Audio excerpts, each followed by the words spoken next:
नमस्ते बच्चों। आज की वीडियो में हम क्लास 7 का हिंदी के हाफ ईयरली का मॉडल पेपर सॉल्व करेंगे। तो इसमें सबसे पहले जो है ना अनसीन पैसेज है। अनसीन पैसेज मतलब अपठित गद्यांश, जिससे कि हमें पढ़ करके प्रश्नों के उत्तर देना है। तो चलिए पढ़ते हैं। परोपकार से बढ़कर और कोई पुण्य नहीं है, वेदों और उपनिषदों में भी यही कहा गया है। भारतीय संस्कृति परोपकार के लिए जानी जाती है। महर्षि दधीची ने वृत्तासुर से रक्षा करने के लिए देवताओं को अपनी अस्थियां दान में दे दी थी। अस्थियां मतलब हड्डियां, बोन्स। राजा शिवी ने कबूतर की रक्षा के लिए बाज को अपना मांस तथा कर्ण ने अपना कवच कुंडल दान कर दिया। देश को स्वतंत्र कराने के लिए हजारों भारतीयों ने अपने प्राण त्याग दिए थे।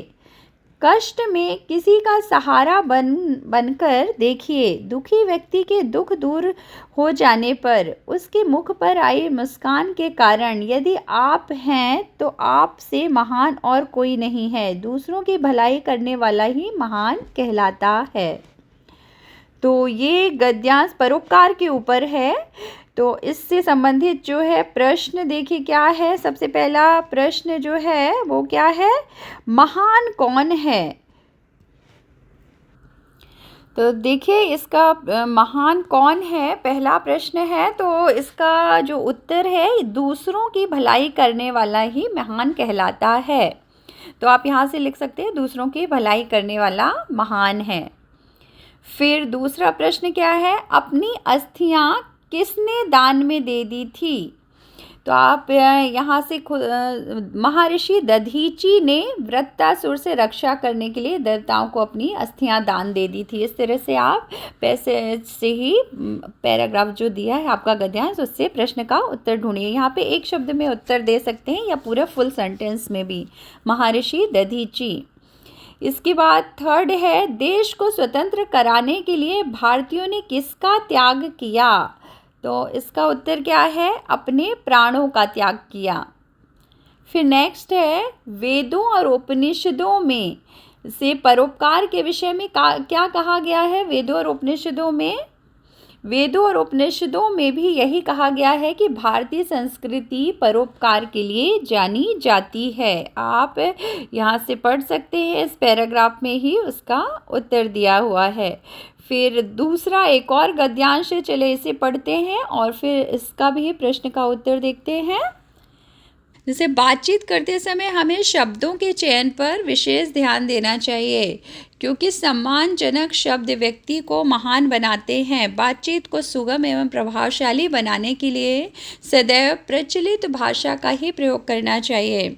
अत्यंत साहित्यिक एवं क्लिष्ट भाषा के प्रयोग से कहीं ऐसा ना हो जाए कि हमारा व्यक्तित्व ही चोट खा जाए। बातचीत में केवल विचारों का ही आदान प्रदान नहीं होता, बल्कि व्यक्तित्व का भी आदान प्रदान होता है। अतः सभी को शब्दों का चयन सोच समझकर करना चाहिए।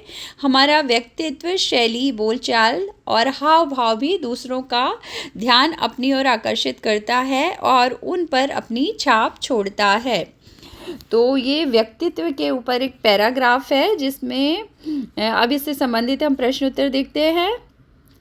तो देखिए पहला प्रश्न क्या है, बातचीत करते समय किस बात पर विशेष ध्यान देना चाहिए। तो उत्तर है शब्दों के चयन पर। फिर बातचीत को प्रभावशाली बनाने के लिए किस प्रकार की भाषा का प्रयोग करना चाहिए। प्रचलित भाषा यानी कि लोकल लैंग्वेज जो होती है ना, सामान्य शब्द जो हम नॉर्मल बातचीत करते हैं, उस तरह के शब्दों का, सरल शब्दों का प्रयोग करना चाहिए, उसे प्रचलित बोलते हैं।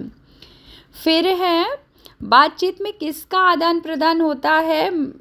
तो विचारों का व व्यक्तित्व का आदान प्रदान होता है। मतलब अपने थॉट्स और अपनी पर्सनालिटी, व्यक्तित्व का, दोनों का आदान प्रदान होता है। मतलब एक दूसरे से जो भाव है अपने एक्सप्रेस करते हैं। दूसरों पर छाप कैसे छोड़ी जा सकती है। उत्तर, हमारा व्यक्तित्व, शैली, बोलचाल और हाव भाव भी दूसरों का ध्यान अपनी ओर आकर्षित करता है और उन पर अपनी छाप छोड़ता है।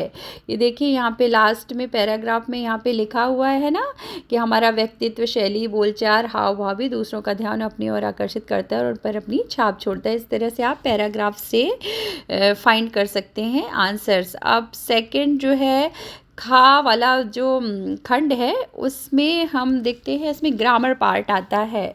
तो सबसे पहले क्या है, कुमार्ग जो है मूल शब्द और उपसर्ग लिखिए। मतलब कु जो है कुमार्ग वर्ड, इससे हमें मेन वर्ड और इसका उपसर्ग हमें फाइंड करना। उपसर्ग मतलब प्रीफिक्स, यानी किसी भी मूल शब्द के पहले लगने वाला शब्द। तो कु और मार्ग जो है ना, यहाँ पे कु जो है उपसर्ग है और मार्ग मूल शब्द है। इसी तरह निराकार जो है मूल शब्द और उपसर्ग लिखना है। इसमें निर जो है उपसर्ग है और आकार मेन शब्द है, मूल शब्द। फिर उपकार में उप उपसर्ग है और कार मेन शब्द है। फिर भरमार में उपसर्ग बताना है, तो भर उपसर्ग है और मार मूल शब्द है। सेवक, सेवक में सेव जो है उपसर्ग और अक जो है मूल शब्द है। फिर शिक्षक में शिक्षा जो है, ये शिक्षा उपसर्ग लगा है और अक जो है मूल शब्द है। फिर नेक्स्ट इसी तरह से है, तो यहाँ पे सब्जी वाला जो है प्रत्यय से 2 नए शब्द बनाना है। तो यहाँ पे यहाँ पे सब्जी वाला से मूल शब्द नहीं बनाना है। यहाँ पे सब्जी वाला जो प्रत्यय और मूल शब्द को फाइंड करना है। तो यहाँ पे सब्जी वाला में सब्जी जो है मूल शब्द होगा और वाला जो है प्रत्यय होगा, हमें ये बताना है। इसी तरह अब हमें समास विग्रह बताना है। समास विग्रह में क्या होगा, जैसे सत्याग्रह है मतलब सत्य का आग्रह करने वाला, तो इसको आप ब्रेक करोगे तो क्या होगा, सत्य प्लस आग्रह तो सत्याग्रह। इसी तरह प्रेम सागर, तो प्रेम प्लस सागर, प्रेम का सागर। जब इसका विग्रह करेंगे तो प्रेम का, इसको हम प्लस करके लिखो या फिर यहाँ पे आप लिखो सत्य का आग्रह करने वाला। इसका मैं एक सेपरेट वीडियो अब उपसर्ग प्रत्यय और समास का बना चुकी हूँ, आप उसे देखकर अच्छे से समझ सकते हैं। तो सत्य का आग्रह करने वाला, सत्याग्रह। जब इसका विग्रह करेंगे तो इस तरह से डिस्क्राइब करके लिखना है। इसी तरह प्रेम सागर यानी प्रेम का सागर, अब प्लस करके भी लिख सकते हैं या फिर इस तरह से डिस्क्राइब करके लिखे। भारत रत्न, भारत का रत्न, भारत प्लस रत्न यानी कि भारत का रत्न, इसका विग्रह, इसको डिस्क्राइब करके लिखना है। फिर आत्मा पर विश्वास। अब समस्त पद, समस्त पद क्या होता है, इसको कॉम्पैक्ट करके मिला के, ये जो विस्तृत है जैसे आत्मा पर विश्वास, इसको हमें एक वाक्य में लिखना है। तो ये क्या हो जाएगा, आत्मविश्वास। और जब इसका विग्रह करेंगे तो आत्मा पर विश्वास। और उसके बाद अगर हम समस्त पद या समास पद लिखेंगे तो इसको कॉम्पैक्ट छोटा करके आत्मविश्वास। फिर गुणों से हीन का समस्त पद, समस्त पद मतलब उसको ज्वाइन करके, तो गुणहीन, और इसका विग्रह क्या होगा, गुणों से हीन और समस्त पद गुणहीन। फिर इसके बाद 5th क्वेश्चन में क्या है, मुहावरों का सही रूप में फिल इन द ब्लैंक्स भरना है। मुहावरे का करेक्ट ऑप्शन फाइंड करके। तो पहला, राम अपनी दादी का आँखों का तारा है, इसलिए वे हमेशा उसे प्यार से बुलाती। आँखों का तारा होना यानी बहुत प्यारा होना। सेकंड है, इतने दिनों से वह कहीं दिखाई नहीं दे रहा था, जैसे ईद का चांद हो गया हो। ईद का चांद होना मतलब बहुत दिनों, मतलब कभी कभी दिखाई देना। फिर थर्ड है, जैसे ही चोर ने पुलिस को आते देखा वह 9-2-11 हो गया। 9-2-11 हो जाना मतलब गायब होना, भाग जाना। फिर है, उसकी बातें सुनकर हमेशा लग रहा था जैसे वह हवा में बातें करता हो।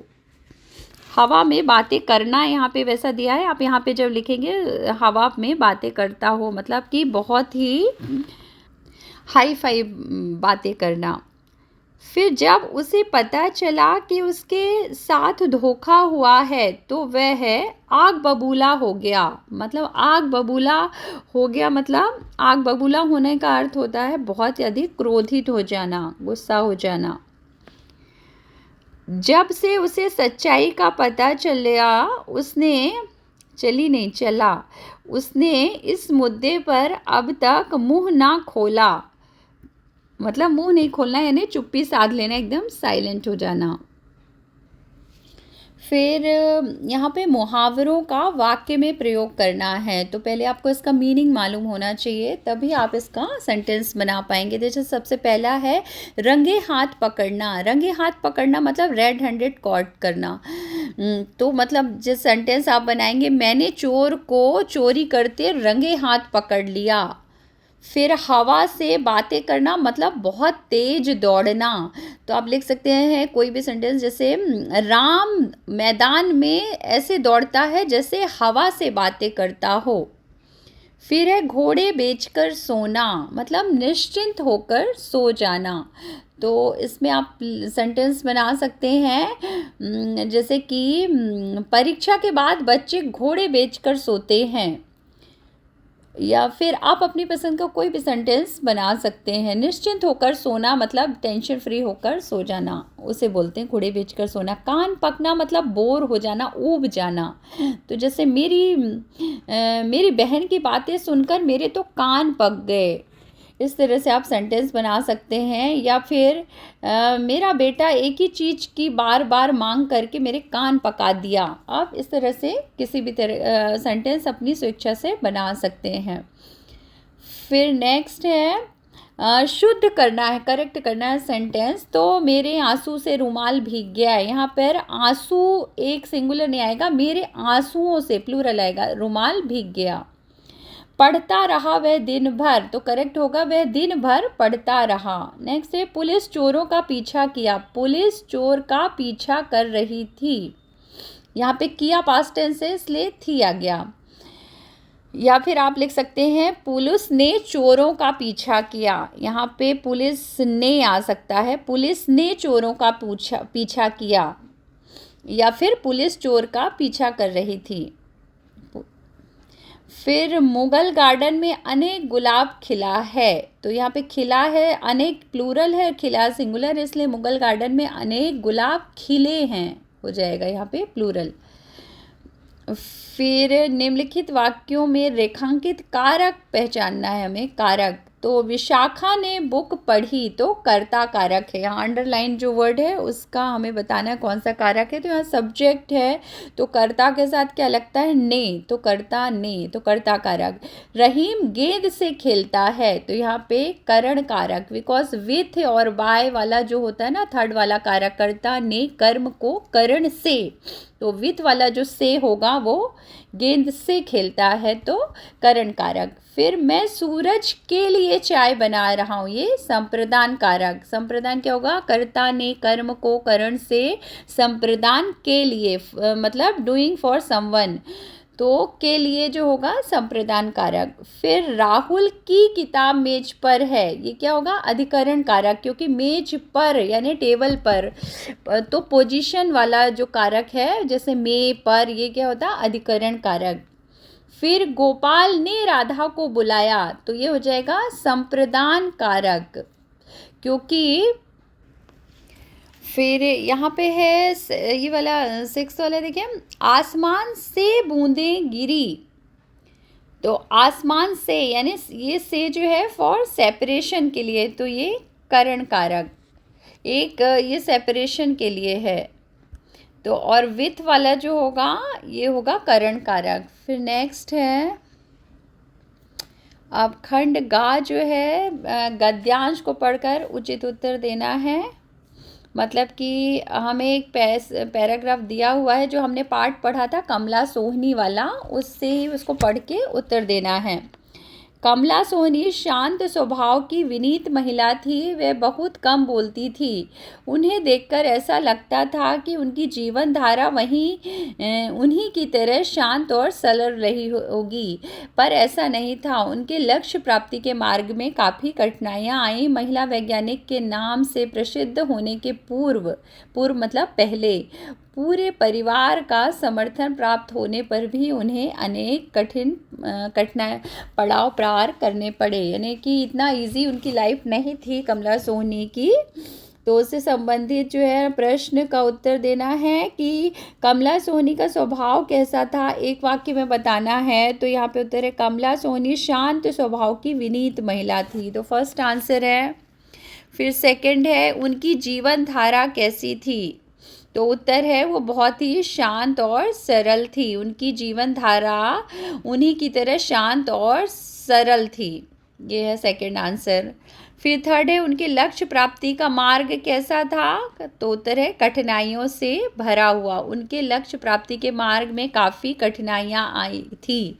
इस तरह से आप इससे ही फाइंड कर सकते हैं। फिर नेक्स्ट है अपठित पद्यांश पर आधारित प्रश्नों के उत्तर देना। अभी हमने जैसे पैराग्राफ लिया उस लेसन से या पोएम से, पोएट्री वाला पार्ट है स्टेंजा, उसको पढ़ना है और आंसर देना है। लेसन में पद्यांश यानी कविता है, उस पे आधारित प्रश्नों के उत्तर देना है। तो पहले चलिए हम कविता पढ़ते हैं। चाह रहे हम इस धरती को स्वर्ग बनाना, अगर कहीं हो स्वर्ग उसे धरती पर लाना, सूरज चांद चांदनी तारे सब ही प्रतिपल साथ हमारे, दो कुरूप को रूप सलोना, इतने सुंदर बनो कि जितना आकर्षण है। तो ये जो कविता है, तो ये जो कविता द्वारिका प्रसाद माहेश्वरी के द्वारा लिखी है ना, इतने ऊंचे उठो, तो ये पंक्तियाँ उस कविता से ली गई हैं। तो अब उससे संबंधित प्रश्न हम इस कविता की पंक्तियों के आधार पर उत्तर देना है। कवि धरती को क्या बनाना चाहते हैं, चाह रहे हम धरती को स्वर्ग बनाना, तो कवि धरती को क्या की प्लेस में आएगा, स्वर्ग बनाना चाहते हैं। फिर इन पंक्तियों से हम किसके लिए आया है, ये हम शब्द जो है ना देशवासियों के लिए आया है। इस कविता का मुख्य भाव क्या है, मतलब इसका मेन जो है मोटिव उद्देश्य क्या है, इस कविता का भाव क्या है, तो उत्तर है देश प्रेम। देश प्रेम से ओतप्रोत यह कविता हम इतने ऊंचे उठो लिखी गई है द्वारिका प्रसाद माहेश्वरी के द्वारा। अब नेक्स्ट जो है निम्नलिखित प्रश्नों के 20 से 25 शब्दों में उत्तर देना है। तो जैसे पहला प्रश्न है न्याय मंत्री क्यों परेशान थे, तो उसका उत्तर है न्याय मंत्री क्यों परेशान थे, तो उसका उत्तर है किसी ने एक पहरेदार को मार दिया था और मारने वाले का पता नहीं लग रहा था, इसलिए न्याय मंत्री परेशान थे। फिर दूसरा प्रश्न है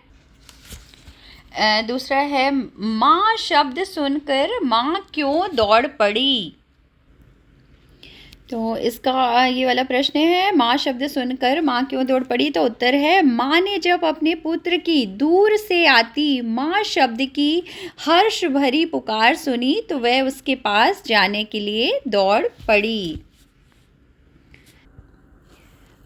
फिर नेक्स्ट थर्ड वाला प्रश्न क्या है, शिशुपाल ने सम्राट को क्या दंड दिया, ये सब एक एक वाक्य में उत्तर देने हैं।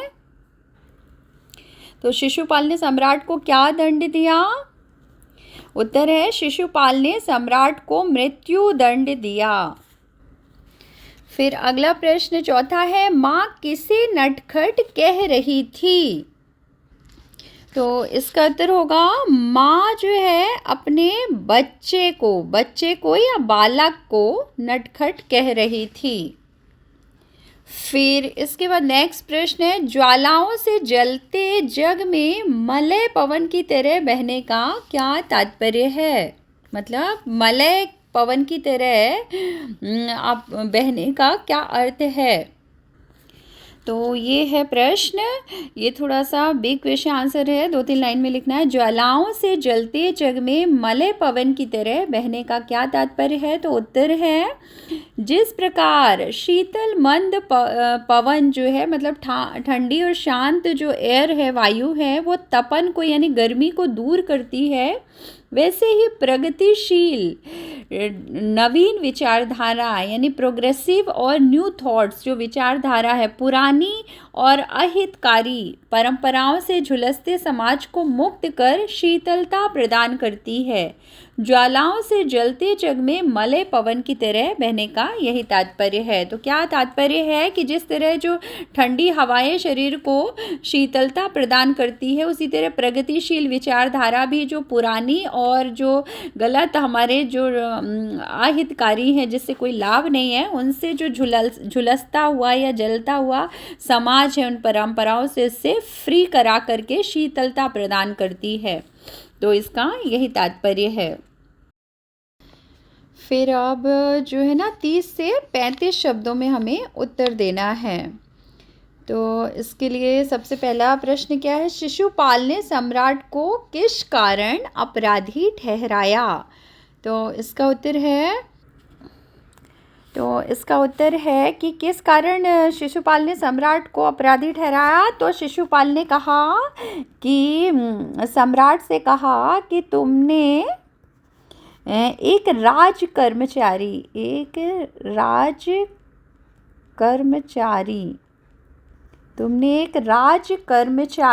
की हत्या की है, इसलिए तुम अपराधी हो। मतलब राजकर्मचारी की हत्या का आरोप था। सम्राट को शिशुपाल ने कहा कि तुमने एक राजकर्मचारी की हत्या की है, इसलिए तुम अपराधी हो। उसने राजकर्मचारी की हत्या का आरोप था सम्राट अशोक पर, इसलिए उसे अपराधी ठहराया। फिर अगला प्रश्न है, सम्राट ने शिशुपाल को राज्य का न्याय मंत्री क्यों बनाया?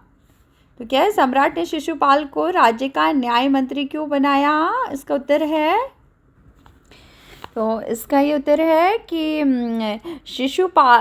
सम्राट ने शिशुपाल को राज्य का न्याय मंत्री क्यों बनाया? शिशुपाल ने सम्राट से कहा था कि अवसर मिले तो दिखा दूंगा कि न्याय क्या होता है। सम्राट ने शिशुपाल को न्याय मंत्री बनाकर उसकी कही बात को साबित करने का अवसर दिया। मतलब कि जब भेष बदल के सम्राट गए थे शिशुपाल के घर, तो उसने कहा था कि अगर मुझे कोई एक चांस मिले, एक मौका मिले, तो मैं ये प्रूफ कर दूंगा कि रियल जो वास्तविक जस्टिस होता है वो क्या होता है, न्याय क्या होता है। इसलिए उसकी बात को साबित करने के लिए, प्रूफ करने के लिए शिशुपाल को न्याय मंत्री बनाया।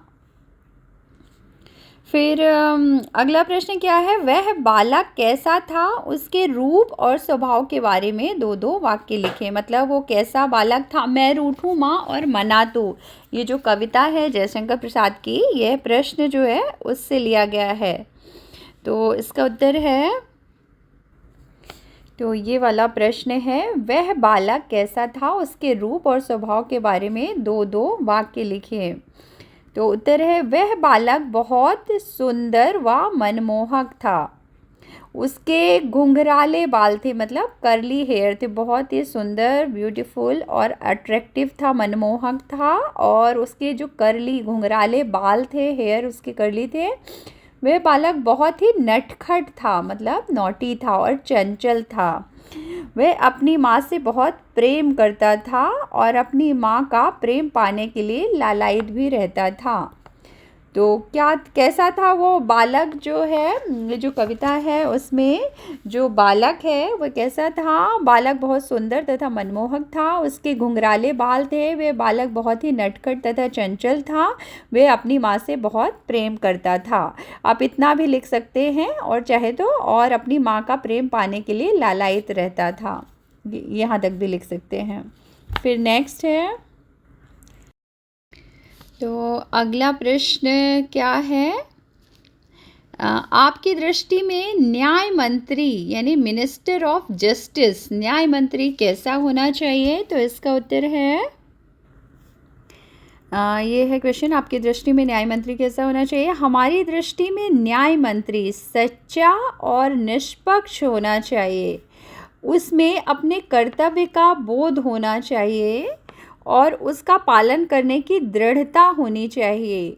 उसका न्याय दोषी और अपराधी के प्रति कठोर और सीधा होना चाहिए, उसे दंड विधान का ज्ञान होना चाहिए, उसका दंड शिक्षाप्रद और सुधारप्रद होना चाहिए। मतलब कि हमारी दृष्टि में हमारे जो अपना क्या बोलना चाहिए, जो पॉइंट ऑफ व्यू है उसके हिसाब से जो मिनिस्टर ऑफ जस्टिस है कैसा होना चाहिए, बहुत ही सच्चा होना चाहिए, मतलब कि ऑनेस्ट होना चाहिए, निष्पक्ष होना चाहिए, यानी कोई भी बायस्ड नहीं होना चाहिए, पक्षपात नहीं करना चाहिए, और उसमें अपने कर्तव्य यानी जो ड्यूटी है उसे पता होना चाहिए, उसका बोध होना चाहिए, नॉलेज होना चाहिए, और उसका पालन करना यानी फॉलो करना एकदम स्ट्रिक्टली, दृढ़ता से यानी स्ट्रिक्टली उसका फॉलो करना चाहिए। और उसका न्याय दोषी और अपराधी के प्रति कठोर होना चाहिए, यानी कि जो एक्यूज्ड है या अपराधी है, दोषी है, उसके प्रति बहुत ही हार्ड एकदम स्ट्रिक्ट बिहेव होना चाहिए, और उसका सीधा स्ट्रेट फॉरवर्ड होना चाहिए, और उसे दंड विधान यानी कि जो नियम है अपने दंड देने का, सजा देने का, उसका ज्ञान होना चाहिए, नॉलेज होना चाहिए, और उसका दंड शिक्षाप्रद होना चाहिए, उससे एक लेसन मिलना चाहिए जो पनिशमेंट उसे मिलती है अपराधी को, और सुधारप्रद होना चाहिए, और ऐसा विधान होना चाहिए जिससे कि अपराधी का दंड देने के बाद सुधार हो। इसके बाद एक लास्ट क्वेश्चन क्या है, एक सशक्त, प्रभावशाली और मौलिक समाज के निर्माण के लिए आप क्या प्रयास करेंगे? तो ये प्रश्न है, एक सशक्त, प्रभावशाली और मौलिक समाज के निर्माण के लिए आप क्या प्रयास करेंगे, मूल्यपरक प्रश्न है। तो उसका उत्तर है, एक सशक्त, प्रभावशाली और मौलिक समाज के निर्माण के लिए हम जात पात, धर्म, वेश के भेद को मिटाने का प्रयास करेंगे, कि यानी कि आप और हम दोनों मिल करके आपस में जो जात पात, डिस्क्रिमिनेशन जो है, भेदभाव है धर्म के आधार पर, वेशभूषा यानी पहनना, अपना कल्चर के जो है उसके जो डिफरेंस है उसको मिटाने का प्रयास करेंगे, और अज्ञानता और गरीबी से लड़ने के लिए शिक्षा का प्रसार तथा नए रोजगार के अवसरों को बढ़ावा देंगे, मतलब कि सबको ज़्यादा से ज़्यादा शिक्षित करेंगे, लिटरेसी रेट बढ़ाना होगा, शिक्षा का प्रसार करना होगा, और नए नए जो एम्प्लॉयमेंट है, रोजगार, उसके अवसर प्रदान करना होगा, और समाज को अतीत के अंधेरों से निकालकर भविष्य के उजालों की ओर ले जाने का प्रयास करेंगे। मतलब कि जो अपनी जो समाज में बुराइयां हैं, जो पुरानी परंपराएं हैं, उससे बाहर निकाल कर के नई और प्रगतिशील विचारधारा के आधार पर उन्हें हम आगे बढ़ाने का प्रयास करेंगे।